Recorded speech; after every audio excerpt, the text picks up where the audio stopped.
Hello guys, question number 9 देखते हैं objective 1 का, chapter number 8। A block of mass m slides down a smooth vertical circular track during the motion the block is in. ये circular track बनाया हूँ मैं red colour का, इसमें ये ब्लैक कलर का ब्लॉक जो है वो स्लाइड डाउन कर रहा है, ठीक है। और ये जो सर्कुलर ट्रैक है वो कैसा है, स्मूथ है। स्मूथ है तो कोई फ्रिक्शन नहीं होगा, इसकी स्पीड लगातार बढ़ते जाएगी, ठीक है। स्पीड लगातार बढ़ रही, इसका मतलब क्या हुआ, टेंजेंशियल एक्सेलरेशन होगा, और रेडियल एक्सेलरेशन तो होगा ही होगा क्योंकि ये सर्कुलर मोशन में है, ठीक है। अब मैं ऑप्शंस की बात करता हूँ। During the motion the block is in, इस ऑप्शन पे मैं लास्ट पे आऊँगा। सबसे पहले बी और सी की बात करता हूँ। हॉरिजॉन्टल इक्विलिब्रियम, देखो अगर मैं इसकी एफबीडी बनाता हूँ तो एक नॉर्मल रिएक्शन यहाँ लगेगा और एक एमजी नीचे की तरफ लगेगा, वर्टिकली डाउनवर्ड डायरेक्शन में, ठीक है। अब देखो भाई, नॉर्मल रिएक्शन के दो कंपोनेंट होंगे, एक इधर और एक इधर, ठीक है। जैसे ही मैं नॉर्मल रिएक्शन के दो कंपोनेंट ब्रेक कर लिया, मैं इस नॉर्मल रिएक्शन को मिटा सकता हूँ, है ना भाई। तो क्या दिख रहा है आपको कि इस ब्लॉक पे 3 फोर्स लग रहे हैं, 2 लग रहा है वर्टिकल पे और 1 लग रहा है हॉरिजॉन्टल पे।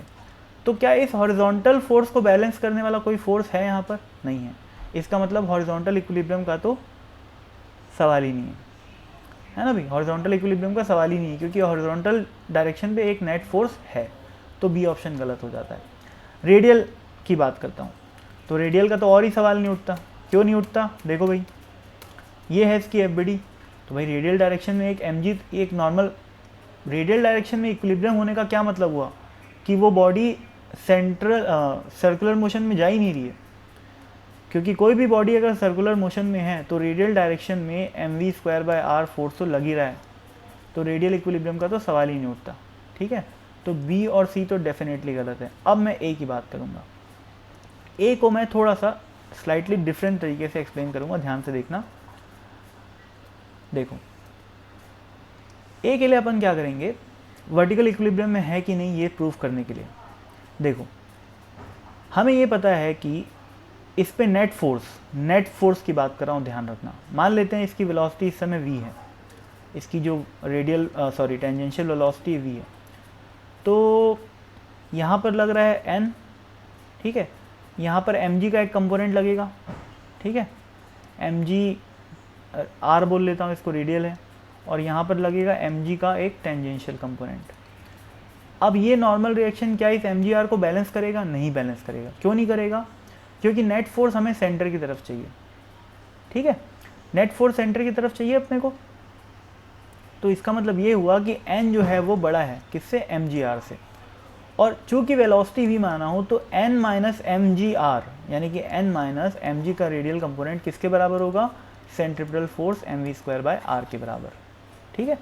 तो मैं इस फोर्स बॉडी डायग्राम को एडिट करके ऐसा बना सकता हूँ कि यहाँ पर लग रहा है mv²/r और यहाँ पर लग रहा है mg sin थीटा। ये 2 फोर्स लग रहे हैं इस बॉडी पे, ठीक है। अब सोचो वर्टिकल इक्विलिब्रियम पे है कि नहीं, कैसे डिसाइड करें भाई? ऐसा हो सकता है कि इस mv²/r का ये वाला कंपोनेंट और mg sin थीटा का ये वाला कंपोनेंट एक दूसरे को बैलेंस आउट कर जाए, पर क्या ऐसा संभव है? ये अपने को चेक करना पड़ेगा। तो उसके लिए एक छोटी सी बात सुनना,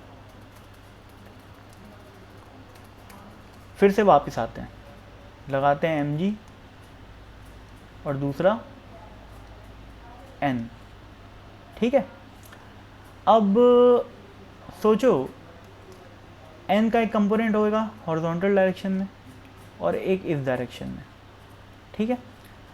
मैं मान लेता हूँ कि इस समय जो सेंटर है ये इसका सेंटर मान लेता हूँ सर्कल का, इस एंगल को थीटा मान लेता हूँ, तो ये एंगल 90 माइनस थीटा हो गया, ये थीटा हो गया। तो n साइन ये वाला कंपोनेंट कितना हो गया? n cos थीटा, और ये वाला कंपोनेंट हो गया n साइन थीटा।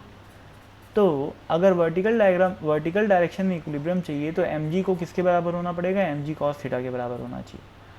तो mg should be equal to n cos theta.